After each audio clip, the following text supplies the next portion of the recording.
हमारे साथी मंचासीन हुआ करते थे, वो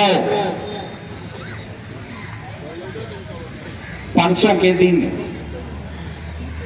कार दुर्घटना में जो दिक्कतें हुई, इस कारण रमेश भाई लोकबंधु हॉस्पिटल में एडमिट हैं, इलाज चल रहा है। और हमारे साथी आदित्य जी वो अपने घर पर दवाएं लेते हुए डॉक्टर की देखरेख में स्वास्थ्य लाभ आराम के साथ प्राप्त कर रहे हैं। हालांकि अभी हमारे साथी तिवारी जी गए हुए थे उनके हाल चाल लेने के लिए, और थोड़ा कार्य भी था, अपनी मांगों से संबंधित एक पत्र शासन को भेजना था, जिस कारण वो घर को गए हुए थे। बातचीत हाल चाल सारा लेके आए हैं, वो फिट हैं और आप सबके बीच आने के लिए बहुत ही ज्यादा उतावले थे, लेकिन उनको वहीं पे रोका गया क्योंकि सीने पे दर्द का मामला था, जिस कारण दिक्कतें बढ़ भी सकती थी, क्योंकि आने जाने में भी झटके लगते। प्लस यहाँ पर अगर आप सब लोगों का प्यार देखकर बोलना शुरू भी करते तो भी दिक्कतें उनकी बढ़ जाती, इस कारण उनको वहां पे रोका गया है। और बड़ा दुखद वो मंजर जब याद आता है तो रोंगटे खड़े हो जाते हैं, लेकिन शायद शासन सत्ता को ये चीज नहीं देख रहा है कि हम स्मारक कर्मचारियों पर एक से दुखों के पहाड़ टूट रहे हैं, वेतन भी होल्ड किए जा रहे हैं, कर्मचारी सस्पेंड किए जा रहे हैं, ट्रांसफर नोएडा बादलपुर किया जा रहा है, लेकिन हमारी पीड़ा को संज्ञान में कोई भी लेने के लिए तैयार नहीं। लेकिन आप सब हौसला बनाए रहें, क्योंकि वो समय दूर नहीं कि शासन सत्ता ने भी सुधि हमारी ली है। और चूंकि टाइम आज लगभग 3 दिन हो चुका है उनसे मिले हुए, अब चूंकि कल और परसों छुट्टी है, शासन बंद रहेगा, क्योंकि शनिवार रविवार को छुट्टी रहती है। मंडे का इंतजार हम लोगों को बड़ा ही बेसब्री से रहेगा कि कुछ और सब कुछ, बहुत कुछ जब मिलना होता है तो थोड़ी देर जरूर लगती है, लेकिन हम धैर्य के साथ बैठे हुए यहाँ पर ओएसडी महोदय के आश्वासन का इंतजार कर रहे हैं कि उन्होंने उस दिन वार्ता में ये चीजें कही थी, हमारी मांगों को सुना, और हम लोग भी अचंभित रह गए कि वहां पर बहुत ही बेकरारी के साथ हम लोगों का इंतजार हो रहा था। उनके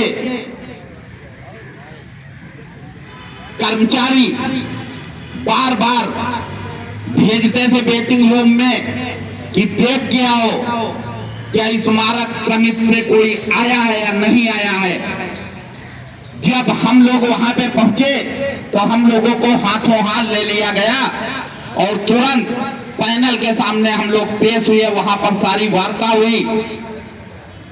एसडी साहब ने, अन्य जो गणमान्य व्यक्ति मौजूद थे, सब लोगों ने हमारी सभी मांगों को गंभीरता पूर्वक सुना और ढाढ़स बनाया कि आप सब लोग जो धरना कर रहे हैं, जाइए धरने में अपना बैठिए और 3-4 दिन में हम आपकी समस्त मांगों को पूरा करके शासनादेश आपके मंच पे ही भिजवा कर अपने प्रतिनिधि के द्वारा धरना खत्म करवाएंगे, इंतजार कीजिए।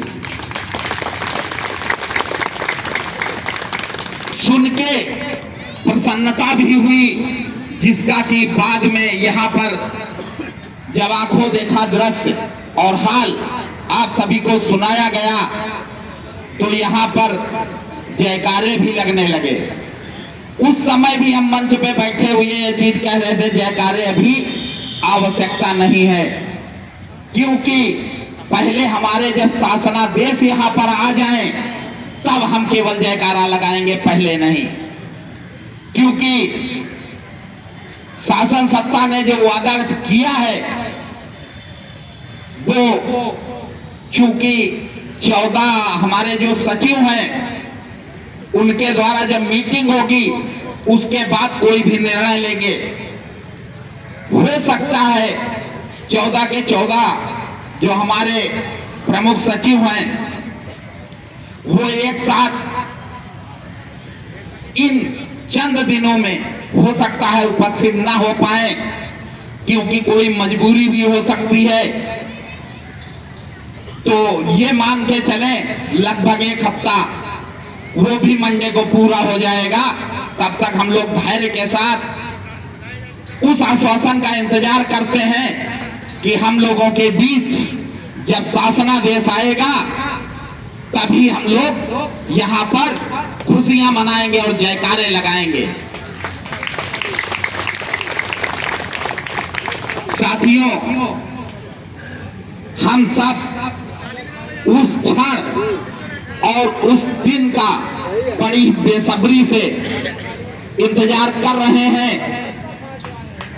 वह ईश्वर से प्रार्थना भी कर रहे हैं कि जल्द ही वो क्षण और वो दिन हमारे इस धरने पर बैठे समस्त साथी और आप सब सहभागीगण सबको बेसब्री से उस क्षण की प्रतीक्षा है कि वो क्षण ईश्वर किस दिन और किस समय हमारे बीच लाएगा। उस दिन हम ईश्वर का भी धन्यवाद अदा करेंगे और अपने अधिकारी व मुख्यमंत्री जी का भी धन्यवाद अदा करेंगे। और एक चीज जो बहुत ही हमको कचोटती है, आज तक हमारे अधिकारियों ने हमने जो भी मांगा उनसे कि मांगे हमारी आगे बढ़ाइए, हमको ये तकलीफें हैं, उन्होंने कभी नहीं बढ़ाया। क्योंकि वो मलाइयां काट रहे थे कुर्सी पर बैठे हुए कि ये करेंगे तो क्या करेंगे, क्योंकि ये चंद लोग हैं और अगर ये दिक्कत करते हैं तो इधर से उधर 2-4 बार पलटेंगे, बस सब मामला ठीक हो जाएगा। लेकिन हम आपके बहुत ही ज्यादा सबके आभारी हैं कि जब हम लोगों ने आप लोगों से वार्ता की, वो अपने विचारों को साथ में रखा, आपने हमारे विचारों का सम्मान किया। और जरूरतें सबकी हैं, सबको पैसे की आवश्यकता है, क्योंकि जो वेतन हम लोग पा रहे हैं ये शुरुआत से अब तक वही वेतन जिस ग्रेड पे में हम लोग भर्ती होके आए थे वही पा रहे हैं। ये हमारा दुर्भाग्य है, क्योंकि जो भी शासन सत्ता अब तक बदली, लगभग हमको हर शासन सत्ता से कुछ न कुछ अर्जित जरूर हुआ है। मायावती जी के कार्यकाल में तो हम लोग भर्ती होके आए थे, उन्होंने हमें नौकरी दिया, हम उनके शुक्रगुजार हैं।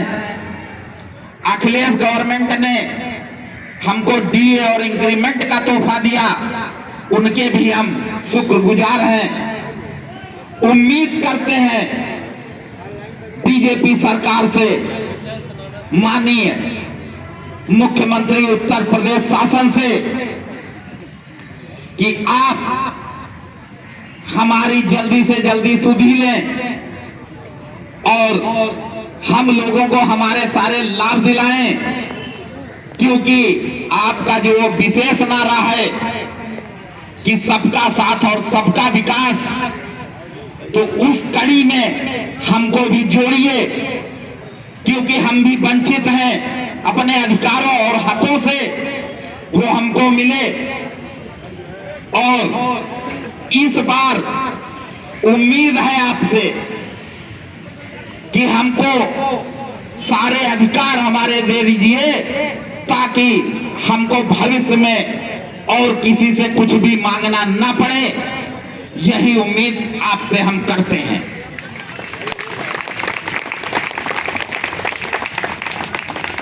अगर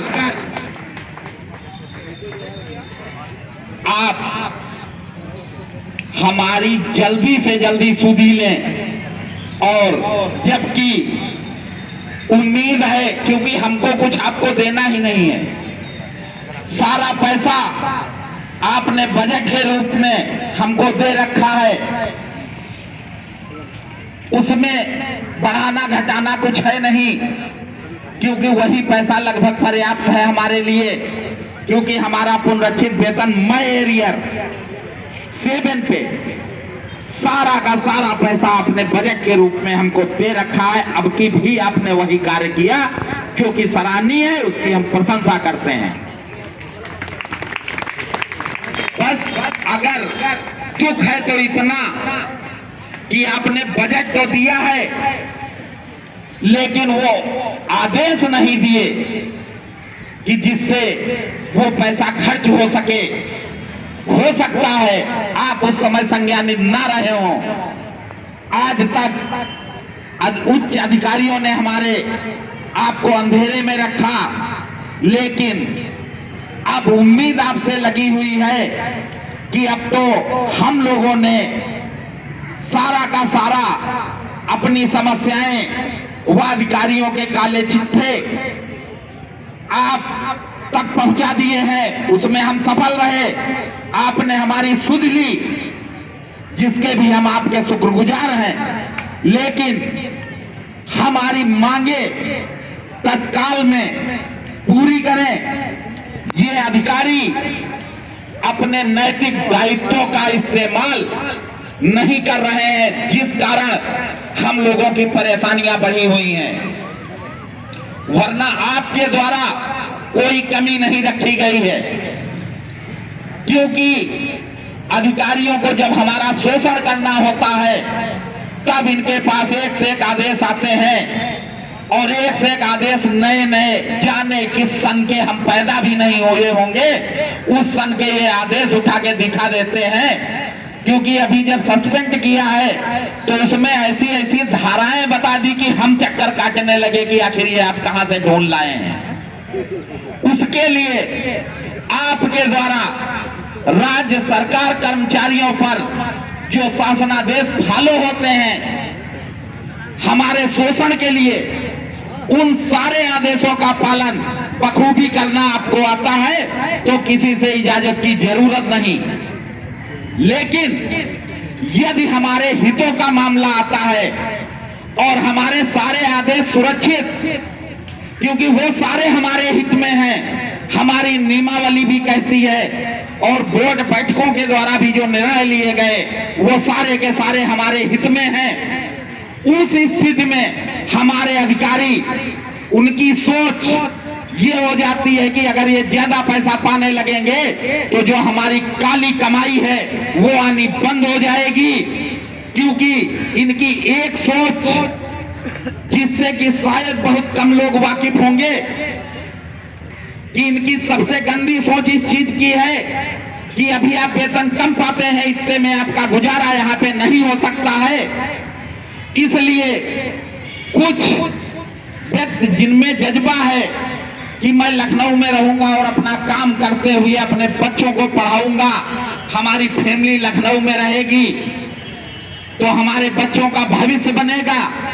कुछ साथियों की मेमोरी दूसरी है, हो सकता है उनकी मजबूरियां भी हों कि इतने पैसे में वो अपना जीवन यापन नहीं कर पा रहे हैं, तो वो एक सस्ता सा जुगाड़ देख लेते हैं कि 4,000 5,000 रुपये कमरे का किराया देंगे फिर रहेंगे तो 2-4-6 हजार और खर्चा होगा, तो लगभग आधे से ज्यादा वेतन हमारा यूं ही यही खर्च हो जाएगा। और बीवी बच्चे अब अगर हमारे घर पे रहेंगे तो वहां